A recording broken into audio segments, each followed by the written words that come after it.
prepare to race onto the field. Everything is riding on this football game. So there's a special intensity, a special urgency. Here come the Volunteers. Wherever you listen throughout the world, it's football time in Tennessee. We're excited just to have Vol Nation out there. We're excited to kind of have the traditional things going again, such as the Vol walk and running out of the power tee, right? So I feel like we're all excited about that. I don't think we're so worried about last season and how last season ended.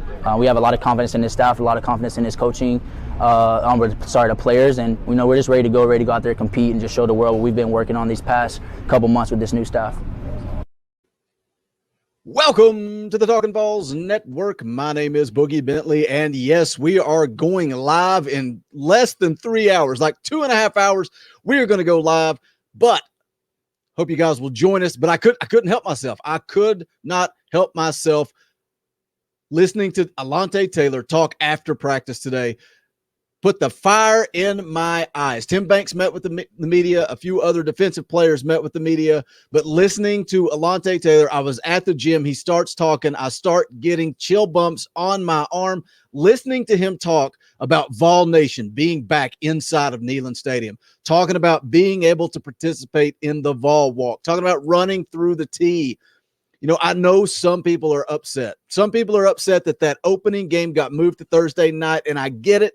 If you've got season tickets, if you attend every game, but you can't make arrangements to be there, I understand the frustration, but that stadium is going to be electric in just 10 days. We are 10 days away from kickoff. But these kids, man, not just the kids, but everybody has been through so much BS over the last year and a half. These kids finally get the opportunity to go play football inside of Neyland Stadium in front of legitimate fans. I think that atmosphere is going to be electric. But again, like I said, guys, we're going live in less than 3 hours, 8 p.m. Eastern time, right here on the Talkin VAWLS Network. I hope you'll come back and join us. It's interactive. It's fun.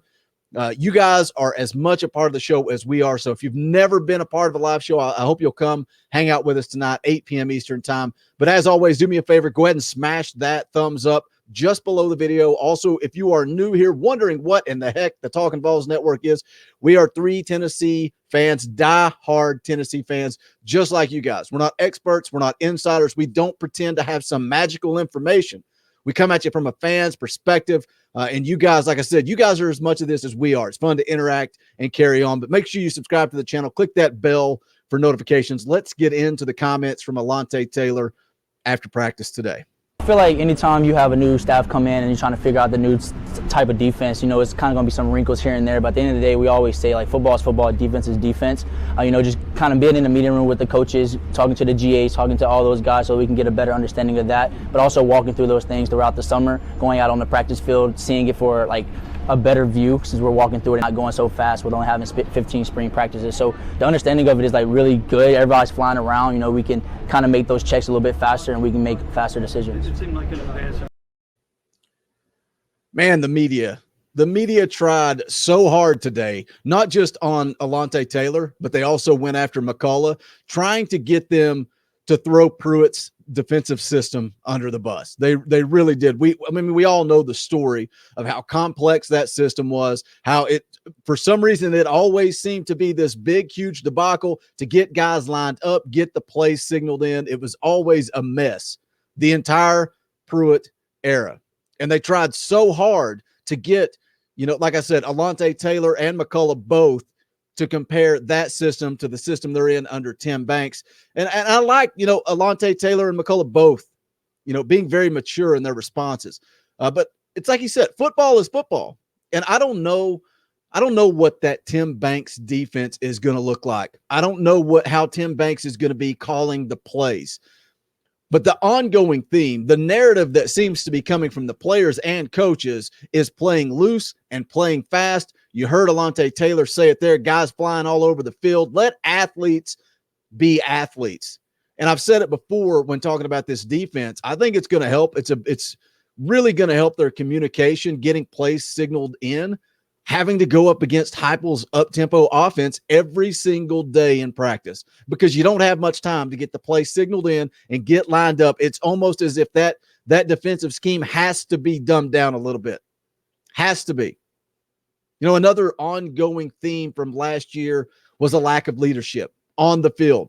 I mean, obviously it was on and off the field, but on the field, player leadership needs somebody to step up and be a leader on the field of play. And Taylor was asked specifically about the trust on the back end. I do. I feel like that comes with the study that we do on our own. Yesterday, we actually had a period where we focused on just video. So all the DBs were in the room, no coaches, and we kind of just went through film and we just talked about different plays and different formations. And by doing that, it kind of shows because younger guys are speaking up, saying what their responsibilities are, and older guys are making sure that those guys are right. And we just kind of go to the next play. Are you the leader of that group? All of us are. I wouldn't say we have a specific leader. Like I said, we have a lot of veteran players in the secondary, so we all just kind of take charge in our own little section and areas. What have you seen from Brandon? I love that response. He doesn't skip a beat. I mean, he comes right back at Jimmy Himes immediately. We're all leaders. I think Alonzo Taylor is being a leader, not only on the field, but off the field. The way he represented his team, the way he represented his university at SEC Media Days. But I like that, you know, he gives a lot of credit to the other veterans in that secondary. Tank McCullough is healthy. Trayvon Flowers, they're saying that he had the best fall camp of his career in Knoxville. And I know, you know, we hear that a lot. Guys shined in fall camp, or guys stood out. This guy stood out, going to have a big year. Guys flashed. That's the big word, right? He flashed in camp.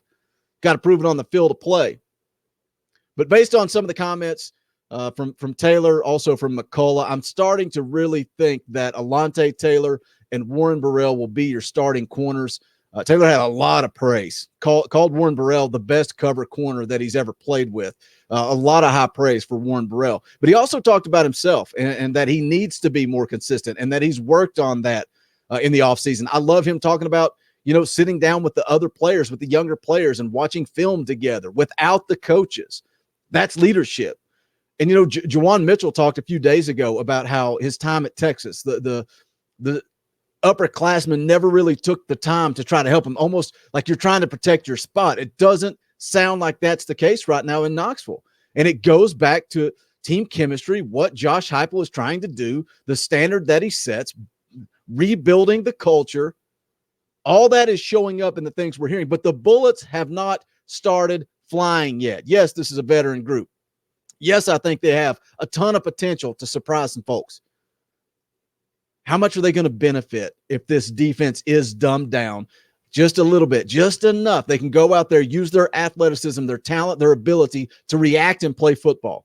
They seem like a confident bunch right now. Confidence is super high. A lot of guys, I mean, we see it, we feel it.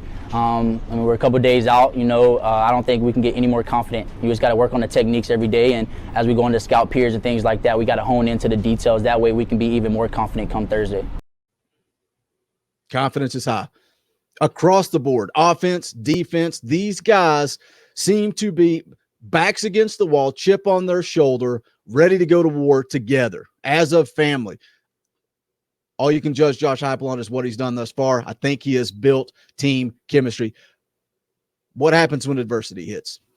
What happens when you get down a touchdown against Pitt? You get down 10 points to Pitt, 2 scores. When adversity sits in, do they stand together? Do they stand with Josh Heupel? It's all sunshine and rainbows right now, but they are a confident bunch of football players. I love it. Man, Alonzo Taylor is quickly becoming one of my favorite players on this football team. Every time he gets in front of a camera and speaks, I get fired up. I get fired up. If you haven't done so yet, go ahead and smash that thumbs up on the way out the door. Leave me a comment. Let me know, do you guys like when I do these videos and kind of just go through the press conference or the media appearance? You know, I try to pick some of the best comments, provide some commentary, get your feedback. But leave me a comment. Let me know if you like this type of video, or would you rather just a longer in-depth? But just let me know. Leave me a comment. Also, help out the channel. Pick up the official merchandise of the Talkin' VAWLS Network. Go to bonfire.com/store/TalkinVAWLS. We've got the brand new retro VAWLS merchandise. The Egghead shirts are still there. I know I keep telling you guys they're going away soon. At the very latest, they will go away during the first game. So get it. If you want it, pick it up. State Pride merchandise is going to stay there. The old school logo merch, but any and all support is greatly appreciated. Again, reminder, we are going live in just a couple of hours, 8 p.m. Eastern time. I hope you'll come out, talk a little football. Going to be a good time. Who knows? We may even do a listener call-in show if I'm feeling froggy. We'll see. That's going to wrap it up for this one. This is the Talkin' VAWLS Network. My name is Boogie Bentley. Go Big Orange. How like we poets sat in our chains, soaking moonlit falls, unbroken passes inundated.